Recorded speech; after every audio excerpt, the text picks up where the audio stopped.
Assalamu alaikum dear students, how are you all? I hope all of you will be fine with the blessing of Allah Almighty. Welcome to my channel Poly Subject Lectures. Today I will discuss about strategies to learn English effectively. Assalamu alaikum dear students, how are you all? I hope all of you will be fine with the blessing of Allah Almighty. Welcome to my channel Poly Subject Lecture. Today I will discuss about strategies to learn English effectively. I will discuss the strategies by which we can learn English effectively and we can speak English more quickly and fluently. So, first of all, I will discuss about definition of strategy. Strategy, a plan or action designed to achieve an aim. कोई भी plan या action जो हम अपने मकसद को हासिल करने के लिए डिज़ाइन करते हैं उसे कहते हैं स्ट्रेटजी। ठीक है स्टूडेंट्स, उसे क्या कहते हैं? स्ट्रेटजी। कोई भी प्लान या एक्शन जो हम किसी मकसद को हासिल करने के लिए डिज़ाइन करते हैं वो होती है स्ट्रेटजी। ओके स्टूडेंट, अब इसके पॉइंट्स को मैं वन बाय वन जो है डिस्कस करूँगी। फर्स्ट पॉइंट है वो है सेट अ गोल, यानी एक गोल जो है ना उसको सेट करें। ठीक है, फॉर एग्ज़ाम्पल जैसे कोई भी हम काम स्टार्ट कर रहे हैं, कोई भी काम, तो उसकी हम लिमिट तक नहीं पहुंच सकते जब तक हमने उसके लिए गोल सेट नहीं किया। हमारा जो एम होगा ना, जो हम सेट करेंगे, हमारा माइंड उसी तरफ ही डायरेक्ट होगा और हमारा माइंड जो है वही काम करेगा जो हमने गोल जो है अपने माइंड में सेट किया हुआ है। सो कोई भी काम करने से पहले हमें चाहिए कि हम उस चीज़ के बारे में एक गोल सेट करें। ठीक है, जब हम गोल सेट करेंगे तो हमारा काम बहुत ही इजी हो जाएगा। ठीक है, और हमारा माइंड जो है उसी जो डायरेक्शन में अप्रोच करेगा। ठीक है स्टूडेंट, तो जब हम इंग्लिश को इफ़ेक्टिवली लर्न करेंगे, लर्न करने के लिए हम सबसे पहले अपना गोल सेट करेंगे तो इजीली हम इंग्लिश को जो है कंप्रीहेंड कर सकेंगे, अंडरस्टैंड कर सकेंगे।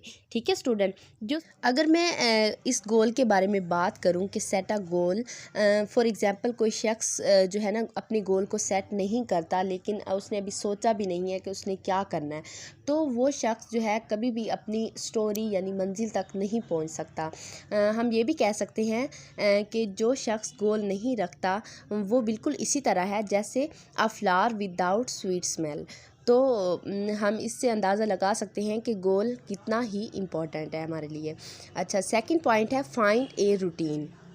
जब हम गोल सेट कर लेंगे तो हम उसकी रूटीन वाइज उस गोल के लिए हम काम करेंगे। फॉर एग्ज़ाम्पल जैसे यहाँ पे हम बात कर रहे हैं कि हमने स्ट्रेटजी यूज़ करनी है कि इंग्लिश को इफ़ेक्टिवली किस तरह लर्न कर सकते हैं, तो हम इसके लिए एक रूटीन बनाएंगे ना कि हम डिफरेंट चीज़ें जो है ना हम सीखेंगे, डिफरेंट चीज़ें सीखेंगे, डिफरेंट चीज़ों को ग्रैस्प करने की कोशिश करेंगे और इसी तरह ही हमें जो है ग्रिप होगी चीज़ों पे।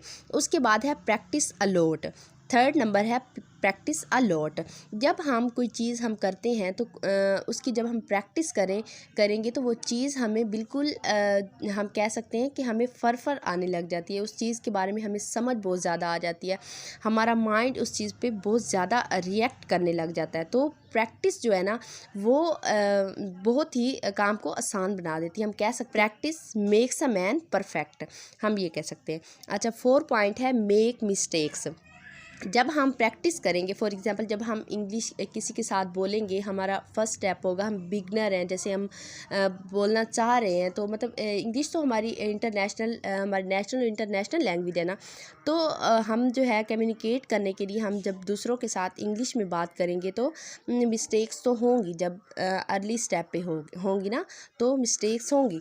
तो हमें जो है जब हम मिस्टेक नहीं करेंगे जब तक, तो हम परफेक्ट जो है नहीं हो सकते। अच्छा, इसी तरह नेक्स्ट है कीप डिक्शनरी।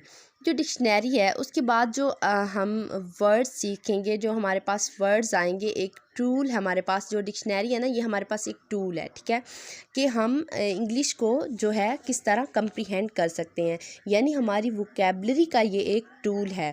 तो हम डिक्शनरी के ज़रिए भी हम जो है अपनी इंग्लिश को इफ़ेक्टिवली लर्न कर सकते हैं। ठीक है, अच्छा, नेक्स्ट पॉइंट हमारा है use an app to exchange information. ये पॉइंट बहुत ही इंपॉर्टेंट पॉइंट है। जैसे फॉर एग्जांपल आजकल हम व्हाट्सएप बहुत यूज़ कर रहे हैं, तो इसमें ऐसा होता है कि हमारे पास वॉइस रिकॉर्डिंग के थ्रू हम इंग्लिश में मैसेजेस सेंड कर सकते हैं। इससे भी हमारी बहुत अच्छी जो है ना एक इफ़ेक्टिव लर्निंग हो जाती है इंग्लिश की ना। अच्छा, फिर 7 पॉइंट है लर्न बाय लिसनिंग। हमारी लिसनिंग अच्छी होगी तो हमारी स्पीकिंग भी अच्छी होगी। हम जितना गौर से सुनेंगे, हमारे जो वर्ड्स होंगे उतने ही अच्छे निकलेंगे। फॉर एग्ज़ाम्पल हमारी इनपुट अच्छी होगी तो हमारी आउटपुट भी अच्छी होगी। तो इसी तरह जो है हम लिसनिंग के थ्रू भी हम सीखते हैं, ठीक है। अच्छा, नेक्स्ट 8 जो पॉइंट है वो है learn grammar by point of views. जो हमारी ग्रामर है ना, हमें पॉइंट ऑफ व्यूज़ की तरह हमें याद रखनी। जैसे स्टोरीज़ होती हैं, जैसे निरेट की गई होती हैं, हमें इसी तरह जैसे एपिसोड्स की तरह हमें याद करना चाहिए कि हमें जो ग्रामर है ना, हमें इस तरह अपने माइंड में इस तरह बिल्कुल माइंड मैपिंग जैसी होती है, हमें इस तरह करके याद करनी चाहिए। इस तरह इसमें अपना इंटरेस्ट डेवलप करना चाहिए, जैसे हम स्टोरीज़ में करते हैं। स्टोरीज़ निरेटेड जैसे होती हैं, इस तरह सेम अब जब हम करेंगे तो हमारी जो इंग्लिश होगी ना वो हमारी इफ़ेक्टिव हो जाएगी, ठीक है। 9 पॉइंट है listen and answer note repeat. हमने सुनना है और उस पर रिएक्ट करना है, ठीक है। हरिड रिस्पॉन्स होता है। हमने सुनना है और उस पर आंसर देना है, हमने रिपीट नहीं करना, ठीक है। वो जो हमने सुना है ना, उस क्वेश्चन को बार बार हमने रिपीट नहीं होने देना, हमने अपने माइंड में ग्रैस्प किया और उसका हमने हरिड रिस्पॉन्स करना है, ठीक है व्यूअर्स। इस तरह करके हम जो है ना अपनी इंग्लिश को और इफ़ेक्टिव बना सकते हैं। सो व्यूवर्स, ये थे कुछ पॉइंट्स जिनके ज़रिए हम अपनी इंग्लिश को बहुत ही इफ़ेक्टिव बना सकते हैं। हम इंग्लिश को अपनी स्पीकिंग में जो है यूटिलाइज़ करके बहुत ही इफ़ेक्टिव बना सकते हैं। तो इन पॉइंट्स को मद्देनज़र रख के आप अपने इंग्लिश को इफ़ेक्टिव बनाने के लिए जो है इन इक़दामात को यूज़ करें, और आप देखेंगे कि इंशाल्लाह बहुत ही जल्दी आपकी इंग्लिश जो है बहुत ग्रो करेगी और आपको इस पर ग्रिप हो जाएगी। So viewers, toward end I will say that if you like our video, please comment, share and press bell icon and subscribe my channel. Allah Hafiz.